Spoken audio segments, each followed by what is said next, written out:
In my experience, most people are operating far below their true potential. If I had to put a number on it, I'd say around 50%, maybe 51% on a good day. Think about that. Half your capacity, half your energy, half your talent, half your life. I often ask students, or really anyone who's willing to reflect, this one simple question. How much time do you waste every day? Not just time spent resting or relaxing, because that's necessary. I'm talking about the hours that slip through your fingers doing things you don't even enjoy.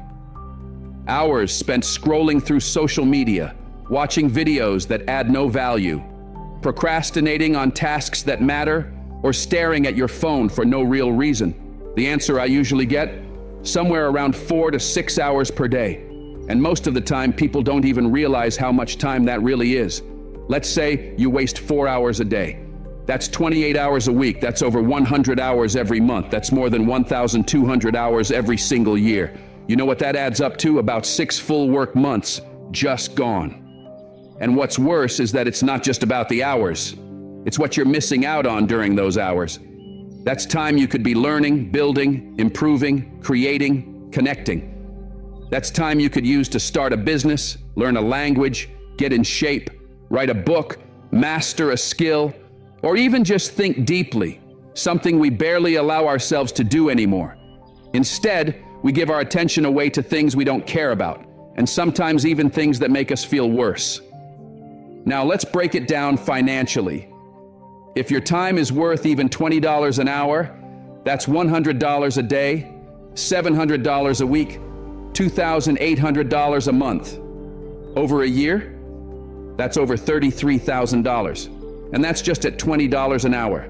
If your potential is higher, say $50 an hour, when you factor in your future earnings, your skills, your growth potential, that's $82,000 a year down the drain. Just wasted like it means nothing.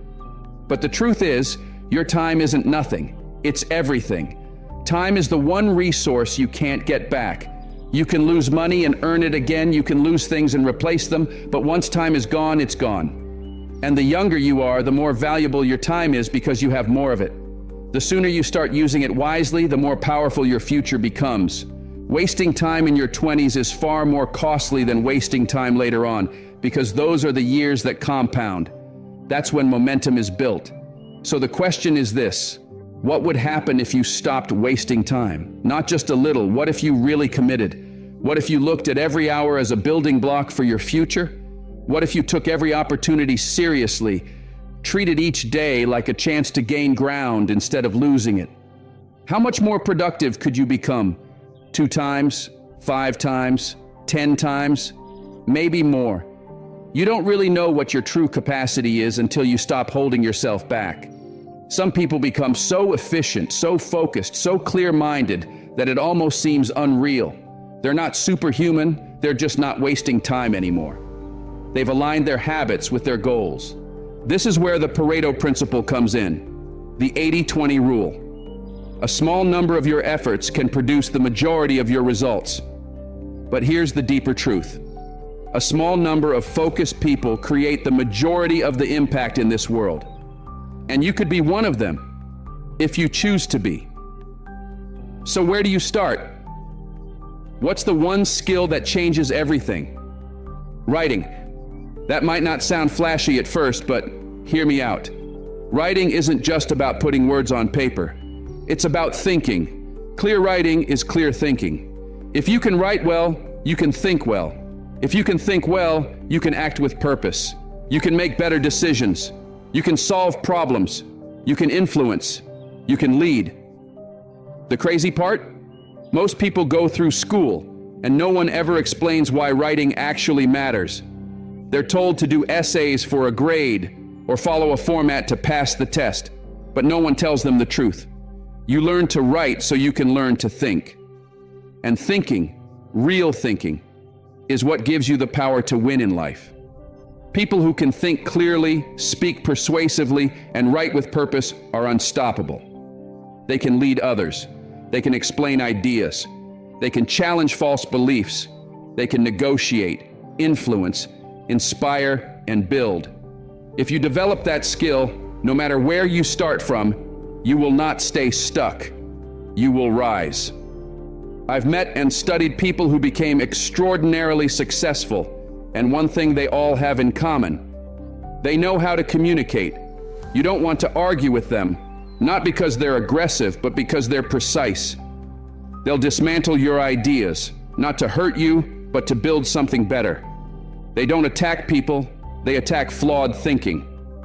That's the kind of sharpness you want to develop. That's the kind of power that no one can take from you. And it starts by respecting your time, taking your potential seriously, and learning how to think. So here's the bottom line. If your life isn't where you want it to be, look at how you're spending your time. Track it honestly. Face the truth. Then start small. Cut 1 hour of waste each day and use it to build something. Write something. Learn something. Train yourself. You don't have to change everything overnight. But if you commit to using even a small part of your day intentionally, the effects compound. The gap between who you are and who you could be will start to close. And the more you close that gap, the more powerful you become. Not just for yourself, but for everyone around you. You are capable of so much more. But you have to stop letting your potential rot in the shadows of distraction and delay. You have to stop giving away your most valuable asset, your time, for nothing. Use it. Build something. Learn to write. Learn to think. And then, change the world. If you're going to make a point, whether in a conversation, a debate, a meeting, or even a casual discussion, you have to come prepared. You need to know what you're saying and why you're saying it, because if the other person has their ideas lined up and you don't, you're going to come off as scattered, unprepared, and maybe even foolish. And let's be real, people can sense when you're not organized. They may not always say it, but they'll feel it. If you can't express your thoughts clearly, if you can't explain your position or defend your ideas, you won't get far. Not in work, not in relationships, not in life.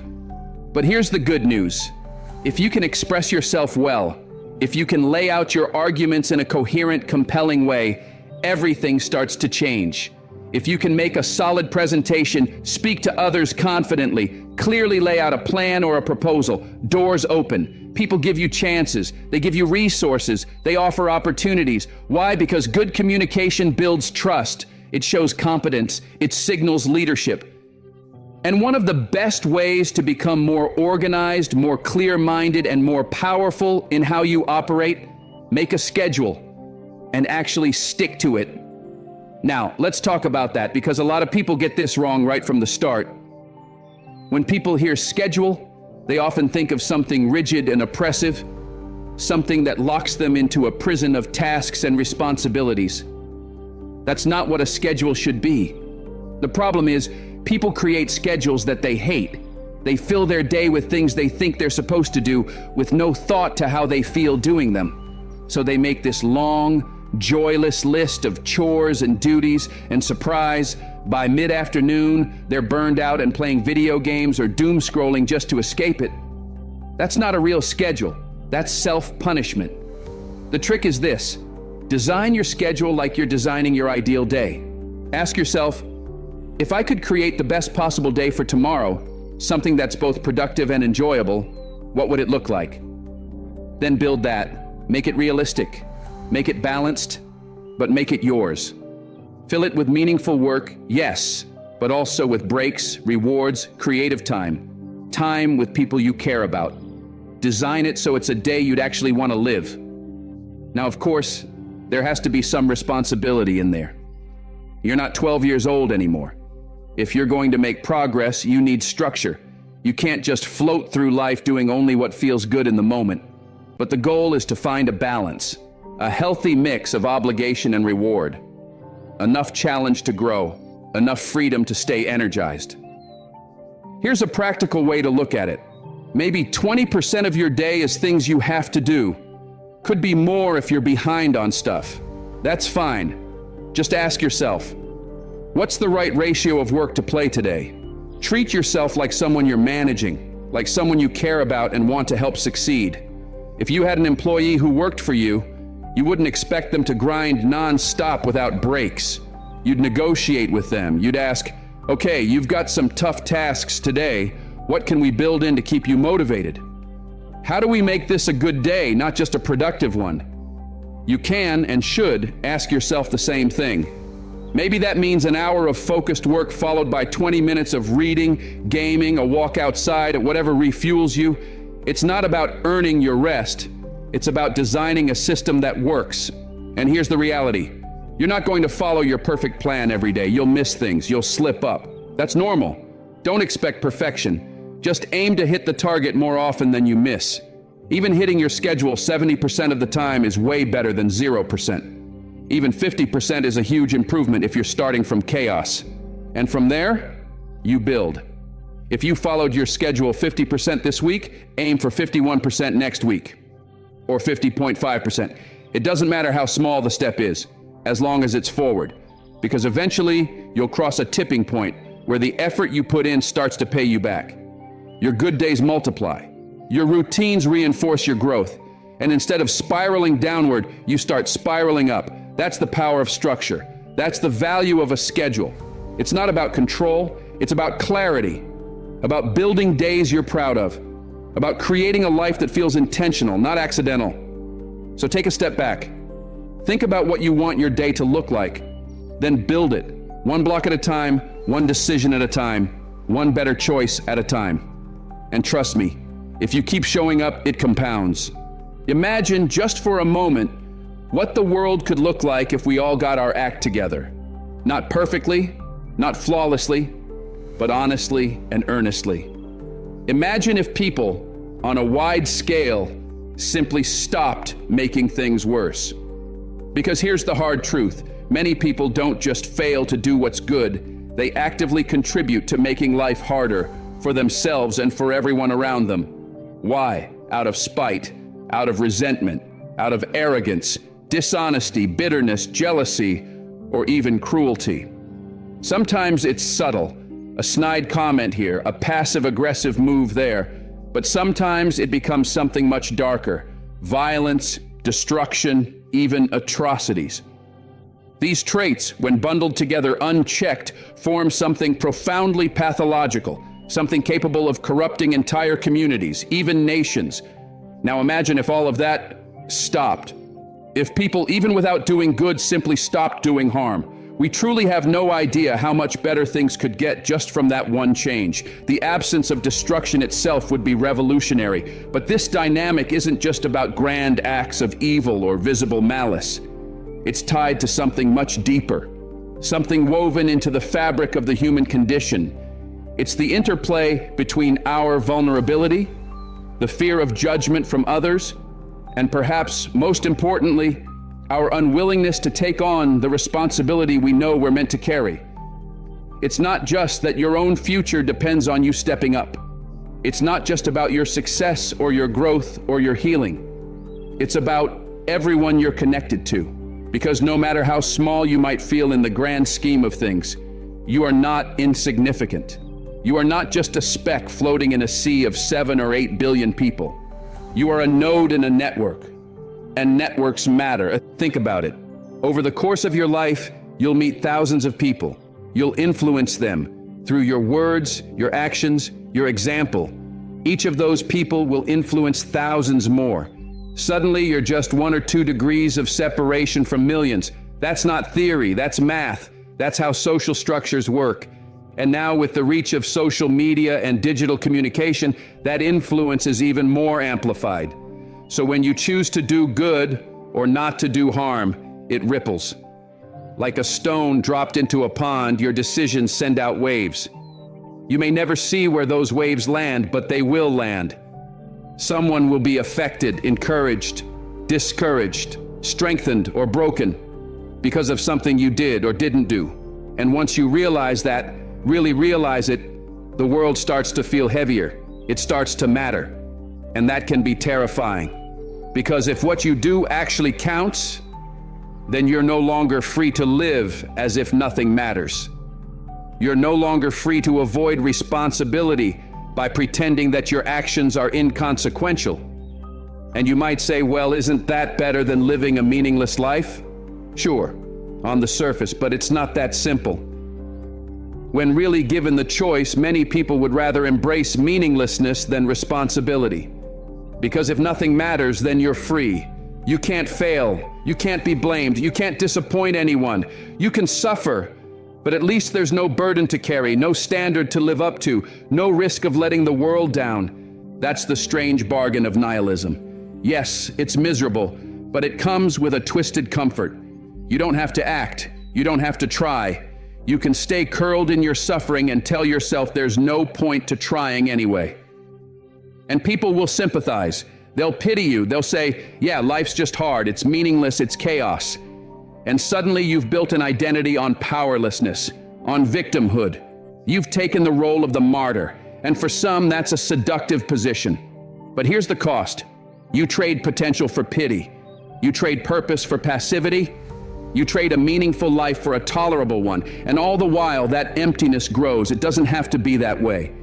Because the opposite path is always available, and it starts with one simple idea. Take responsibility. Start small. Clean up your life. Own your choices. Speak the truth.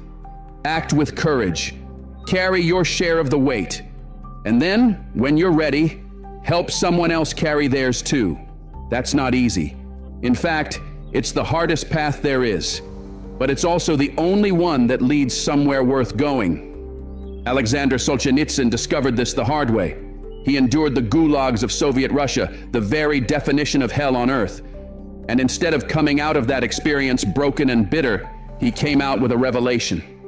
When individuals live lies, when they choose comfort over courage, and when enough people do that, they don't just ruin their own lives, they ruin the world. When people live pathologically, society itself becomes pathological. And history has shown us, over and over, that enough personal corruption leads to collective catastrophe. The 20th century is filled with chilling examples: totalitarian regimes, genocides, mass atrocities, all fueled by people who chose resentment over responsibility, who preferred power to truth, who passed off their own moral cowardice as someone else's fault. If you have the strength, read the Gulag Archipelago. Not just to witness what hell on earth looks like, but to understand how it's built. It's not constructed in a day. It's not the work of one villain. It's built slowly, day by day, by ordinary people making 1,000 small decisions to avoid the truth, to betray their conscience, and to turn away from responsibility. So you have to ask yourself, if your actions shape your life, and your life shapes others, then what kind of world are you helping to create? It starts with you. Every single day, it starts with you. Choose meaning, choose truth, choose responsibility, even if it's heavy, especially when it's heavy, because the alternative isn't freedom. The alternative is slow decay, and you're not meant for that. None of us are. Nobody can thrive without structure. It's just not possible. You can try for a while to live in chaos. You can resist the idea of routine, treat it like some kind of trap, something that kills your freedom. But eventually, that kind of freedom becomes a prison of its own. One filled with confusion, instability, stress, and regret. So let's be blunt. You need a routine. Everyone does. Without one, your life slips into disorder and your mind follows. Your sleep gets thrown off, your focus fades, your motivation disappears, and you start losing track of what even matters anymore. If you don't already have a routine, now's the time to start building one. It doesn't need to be rigid or robotic, but it must be intentional. Start with something simple. Pick a time to get up every morning. Whatever time works best for your life, but stick to it. Because when you wake up at different times every day, you're not just losing hours, you're disrupting your circadian rhythm. And that rhythm regulates more than sleep. It regulates your energy, your emotional stability, your overall mental health. When that system is out of sync, everything else in your life starts to drift with it. Then start shaping the rest of your day. But don't just fill your calendar with tasks and to-dos that feel like punishment. That's a trap people fall into all the time. They create a schedule that feels more like a prison sentence than a life plan. And of course, they end up resenting it, procrastinating, and then feeling guilty afterward. It's a loop, and it's exhausting. Instead, try this. Plan a life you'd actually want to live. That's the real goal. Sit down and think, if I had a day that I could be proud of and actually enjoy, what would that day look like? Make a schedule that reflects that vision. Include the responsibilities, sure, but also carve out time for creativity, rest, play, social connection, and reflection. Build something you'll want to stick to. And here's where it gets deeper. One of the ways you plan a better life is by paying attention to the world around you, by respecting social norms, looking at what works for others, what's considered good or admirable. In mythological terms, that's like rescuing your father from the belly of the whale. It's about recovering wisdom from tradition. But there's another layer to it too. You also need to sit down and have a real conversation with yourself, as if you're meeting someone you don't fully understand yet. Because the truth is, you don't. You're not fully honest with yourself. You've probably noticed this. You make plans, give yourself instructions, and then you just don't follow through. You say, tomorrow I'll start, and tomorrow comes, and you don't. It's like being your own terrible boss and your worst employee at the same time. You don't know what you want, and when you do figure it out, you won't even listen to yourself. So here's a thought. Fire yourself. Fire the version of you that's lazy, chaotic, self-sabotaging. But don't stop there. Rehire yourself with new terms. Treat yourself like someone you actually care about, someone whose life matters. That means learning to negotiate with yourself, not command yourself. You can't bully yourself into a better life. You have to build a relationship with yourself based on respect, not tyranny. Think about it like this. If you were managing another person, someone you really cared about, what kind of work life would you create for them? What kind of routine would help them grow, succeed, feel happy and balanced? That's what you should be offering yourself. And yes, it's hard, especially if you don't like yourself much. That's where many people get stuck. They live in this cycle of cracking the whip, burning out, procrastinating, feeling guilty, and then cracking the whip again. It's miserable, it's draining, it's boring, and it gets you nowhere. So what's the alternative? Humility. Step back. Look around your life. Just the part of it that's within your control, your room, your body, your habits, your relationships. Ask, what needs fixing? Not in some grand cosmic sense, but right here, right now, what's broken, neglected, or out of order in your immediate world? Start there. Fix that. And beyond that, you need to actually figure out what you want. One of the main reasons people don't get what they want in life is because they never really define it. They never sit down and say, this is what a good life would look like for me. And even when they do, they often aim too low or aim for the wrong things. Because here's another truth. You might not even want what you think you want. Status, money, attention, success, those things aren't inherently bad, but they're also not guaranteed to fulfill you. What if there's something better than what you want? Something you haven't even imagined yet because you haven't stopped to ask, what would actually be good for you? That's a powerful question. What would be good for me? Not just what I desire, but what would actually make my life fuller, richer, more whole? To answer that, try imagining that you were responsible for taking care of yourself, but as if you were someone else. Imagine you had to nurture, guide, and protect the person you see in the mirror, like they were a loved one, not a burden. What kind of life would you want to give them? That's where it all begins. Because once you start treating yourself with that kind of care and intentionality, you'll stop being your own enemy. You'll stop living in chaos. You'll stop sabotaging your future just to escape discomfort in the present.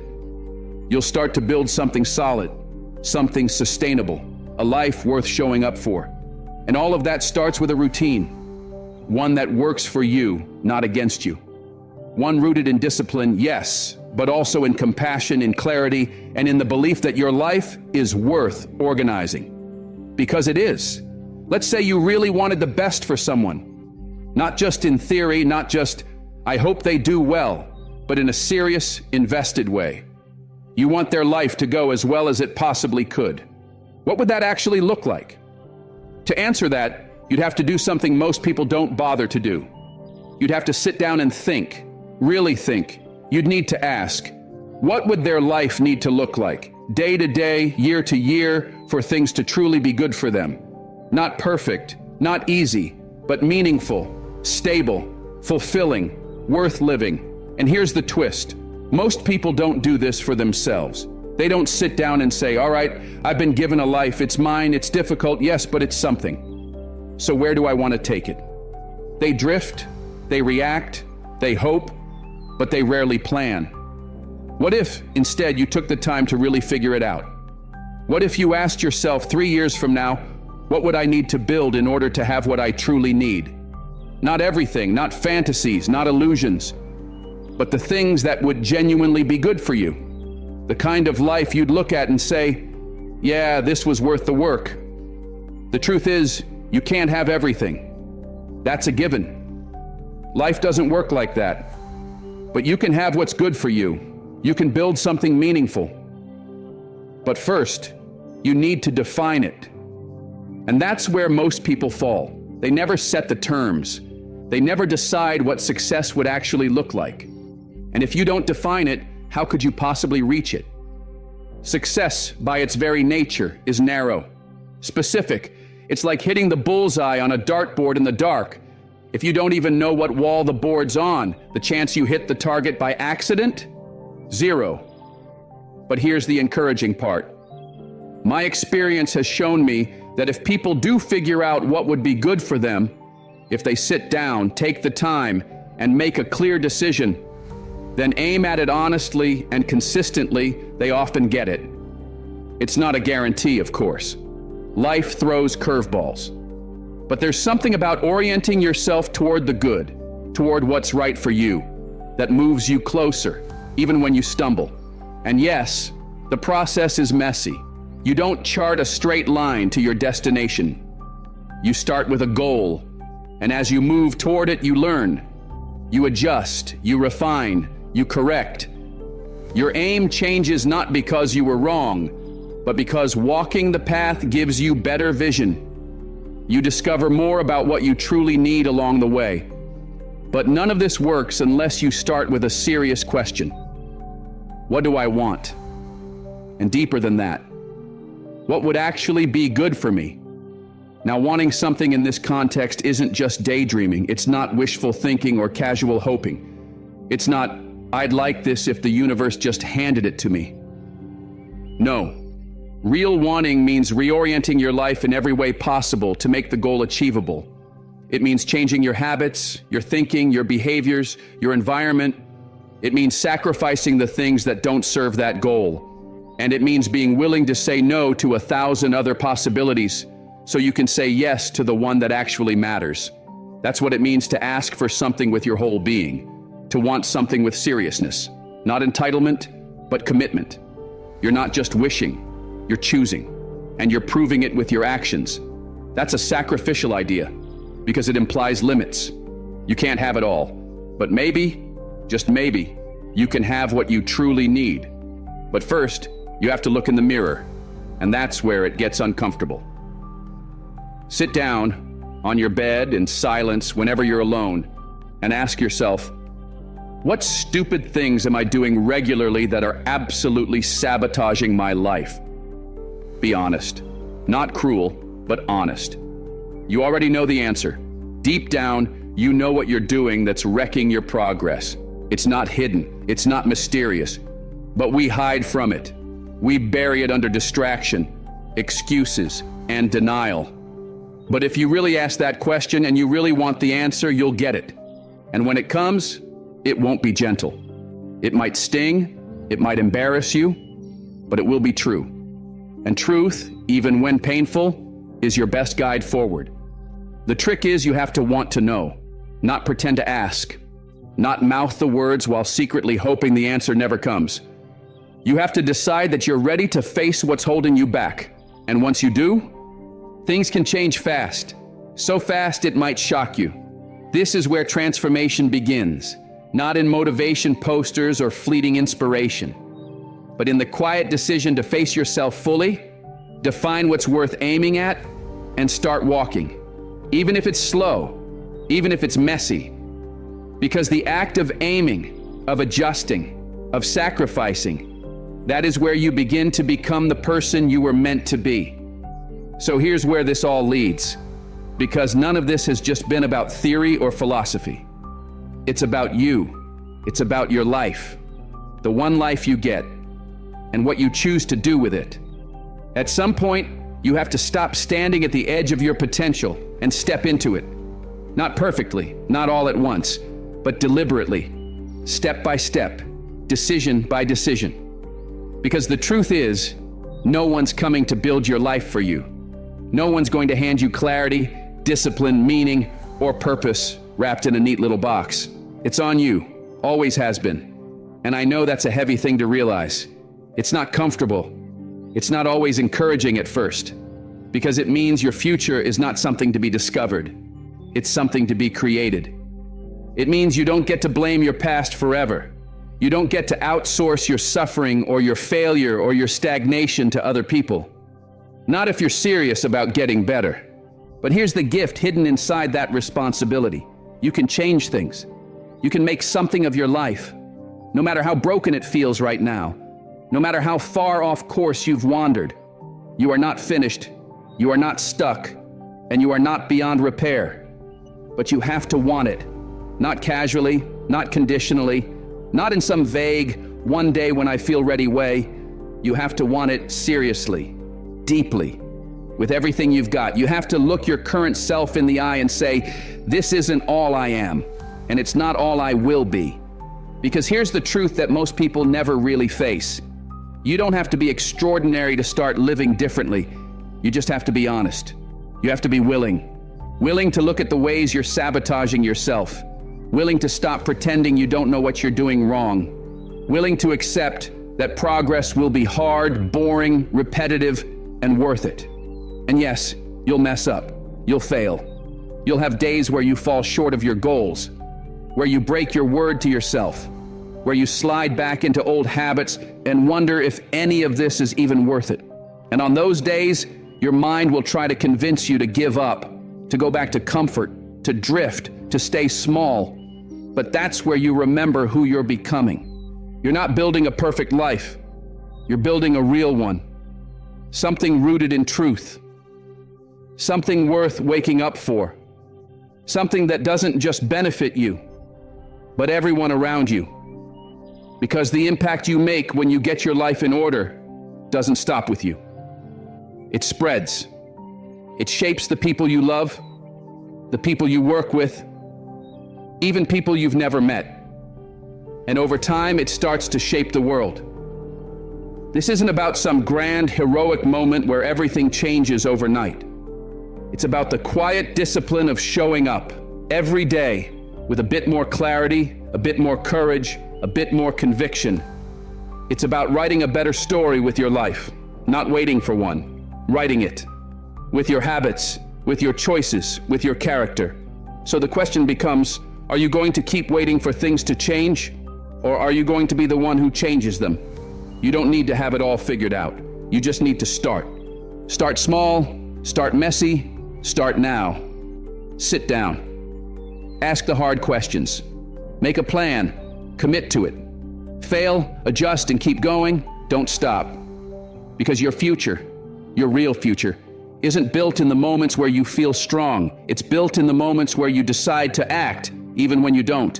And that future, that meaningful life that's possible for you, it's not waiting at the finish line. It's waiting at the starting line. So take the first step. Not tomorrow, not someday, but now.